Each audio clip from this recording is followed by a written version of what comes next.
Apologize for the wind. We had a bad morning. Bad luck type of morning. Sorry it's windy. We got a trail camera over here. We just figured out where that buck came from this morning. Show you something. So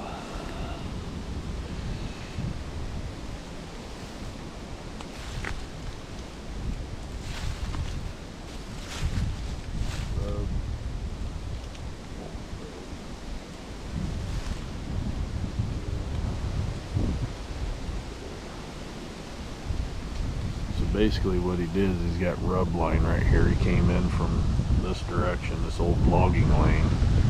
Came down here, was hitting his rubs, and we drug our rag right here on our main trail. This is my marker in episode 1 that we put up.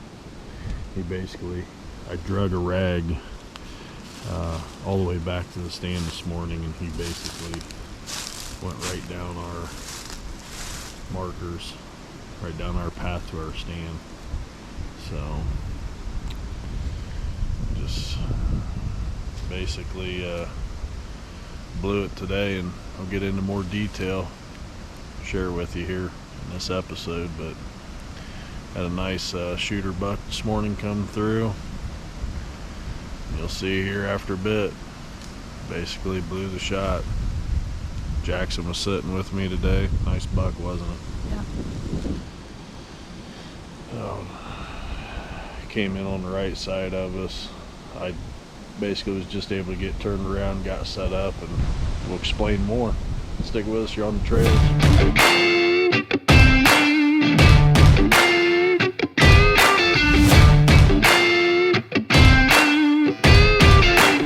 Welcome back on the trails. Jaxon and I, Dylan's behind the camera here. We just got out of this morning's hunt. Had a little bit of a mechanical issue. We're going to get into more details here in the episode. I brought my bow over here to Ottawa, Ohio, here at Cherry's Outdoor World. We're going in to see Jeremie. Done some professional archery shooting for years. He knows his stuff. I'm not too proud to know when I have a problem, or at least have him take a look at my equipment and check my bow out. I did have a dry fire today in the tree stand. We'll get more into this episode. So we're going to take you into Cherry's Outdoor World, show you around a little bit. Thanks for joining us here on this episode on the trails.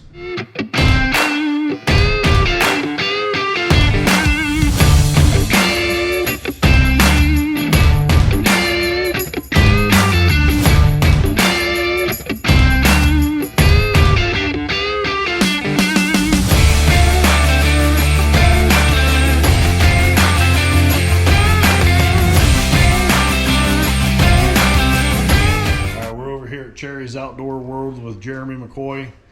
Again, I was telling you earlier, he shot with Hoyt for about 10 years. We're just checking the bow out. So like I said, I did dry fire this morning out in the stand. So we're getting it looked over. We're kind of looking at this rest as well. That's going to be showing you some footage here after a bit, what we had going on in the stand today. I'll actually pinch that arrow off on the draw when that string angle comes in. But the way you got that gapped in there, it's actually really good there. Okay, so we're good there. I think it was just an issue of something happened, hit that back wall, bounced off that back wall, maybe didn't have a complete knot on there, get to that first little set. Well, that's kind of what I was wondering, because I did hook up at the start. Sometimes when you push, and then as I was getting up to turn to get into position, I took it off, and then once I got into position, I put it back on. And I've had that before with a release. If your release is a little bit tighter inside your D-loop there, you can actually push that tail just that little bit on that knot, take it off that full set to where you're just barely hooked, and then the littlest bits of vibration or push, there it goes. Yeah. That's what happened. So I've been shooting all summer long. We've been shooting all summer since I installed the drop away. It's a True Glow drop away is what I have on there. So I didn't have it. I didn't have this any indication of this problem until this morning. Yep, that would have been my guess, is that it would have just been on this knocking point here. Must have just got bumped forward enough, because at that point it doesn't. With that little bit of a dead stop drawing back, it popped it and shot it off. And then with this not having a full capture bar on there, yeah, it's just going to cartwheel right out of the end of the bow. Do you have a recommended rest over here? The QADHDX would be the one I would recommend. It's got a full capture bar on it, locks up. Actually acts like a whisker biscuit when you're shooting it, because you can have it locked up, then the arrow will not fall off the rest either. Okay. You have them in stock? Yep. Yep. All right. Come through, so. All right. That's what we're buying this today. So, Jeremy, not a problem. Appreciate it, man. Thank you very much for your time, and let's get back to helping these folks out. And stay with us. We'll be back.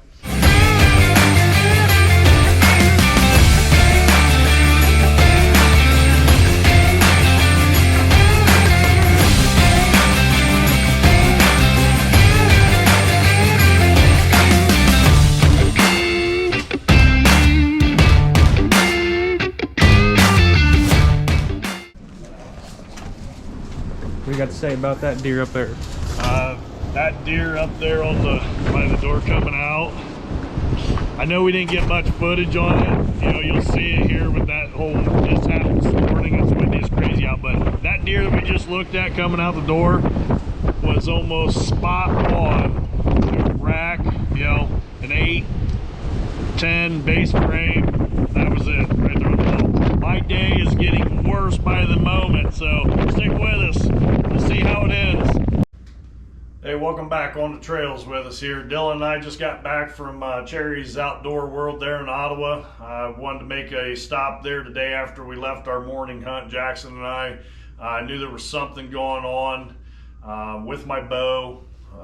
So we went over there, stopped in to see Jeremy McCoy. Does an awesome job. He really turns some bows through and gets the details on your bow set up. So I appreciate his help today here in sorting this out. So Dylan and I got back. It's been kind of a heartbroken day for me. Been dragging Dylan along through it with me here. Kind of recap here. We're going to get into that film here just shortly.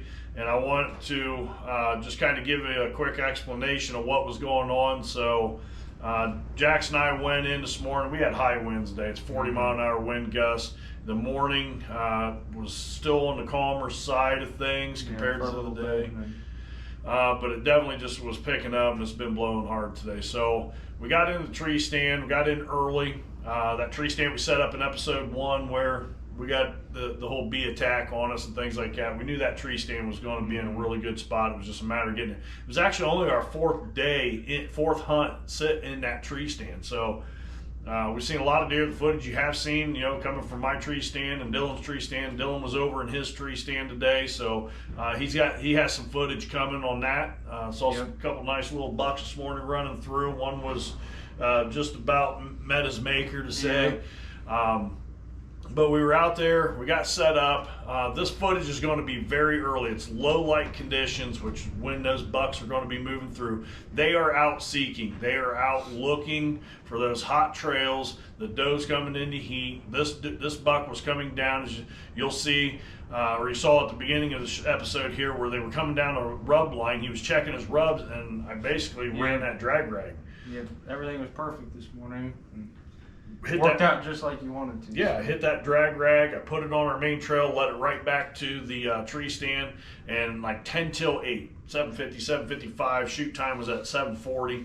So we had it set up perfect. He was coming down the trail when I saw him over my right shoulder. Was able to get stood up, able to get kind of into position. A couple of mistakes I think we made here, or at least I made. One is some of the equipment here that we're going to get into here shortly, but it was kind of my fault and the equipment's fault. So having this opportunity this morning, it was awesome. But you know, when you're out there hunting and you can only go and hunt when you can, you know, not all of us can spend days out there in a tree stand and putting footage together. This is raw footage. It's real time. we're with you. All right. If you're with us, we're with you.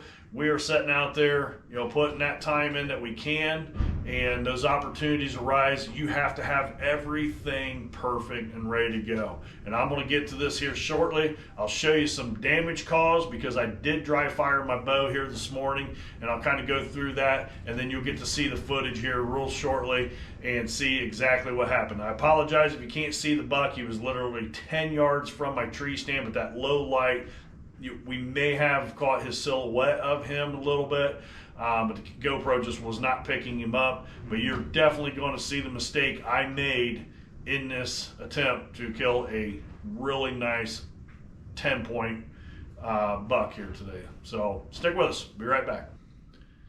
All right, welcome back here. I got my SB1, my Diamond Edge here bow. Wanted to just kind of go over this and what happened here this morning. Basically, I dry fired this. What caused that was my rest. I went out and picked this rest up, drop away rest, and was able to get it installed and things like that. You'll see this rest comes up and drops. So when I draw my bow back full draw, it does come up and it drops out. The problem that I found out today, that I've shot this bow hundreds of times, had this bow for 3 years now, and never had this occur to me or happen during practice. But with the arrow sitting in here and knocked, again, we saw Jeremy over there at Cherry's Outdoor World, and he helped me out today. But this would lift up, and see that brings up the arrow, and when I shoot, it drops away. Okay, so what happened today, when I went to my full draw on this deer at 10 yards this morning, you have that backstop and that little bump. So when I went to full draw and I got that little bump, this arrow, basically with this design of this particular rest, that arrow kicked up out of this basically horseshoe or this loop right here and kicked out, and as it kicked out, it dropped and fell off the rest. Well, it caused me to, my natural reaction as I'm at full draw is to, the only hand I have free at this point is this hand that is hooked up to my release, and this is where I made the mistake and released the string with no arrow on it. The arrow fell out and dry fired. So dry firing the bow, which is not covered by the manufacturer, as you can see here on my cam, nice and curved here coming down. You get to this spot right here and this just goes straight out.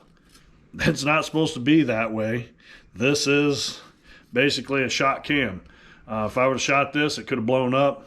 Things really bad could have happened. So cable, it all needs replaced. So this top cam, the bottom cam, it has to be replaced. So this bow right now is pretty much shot.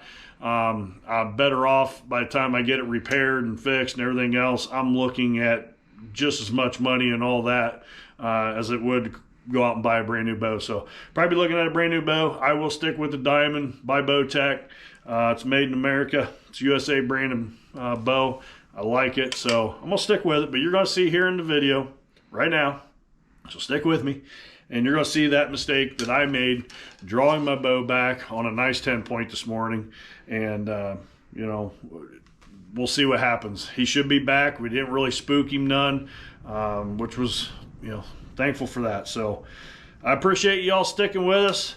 My bad day's out of the way. I hope you don't have the same situation out there. So, you know, double check your equipment. You know, don't hesitate to go to a tech and, you know, at your local bow shop and just get your equipment checked out. Even when in doubt, get it checked out. So thanks for joining us here on the trails. We'll see you on our next episode.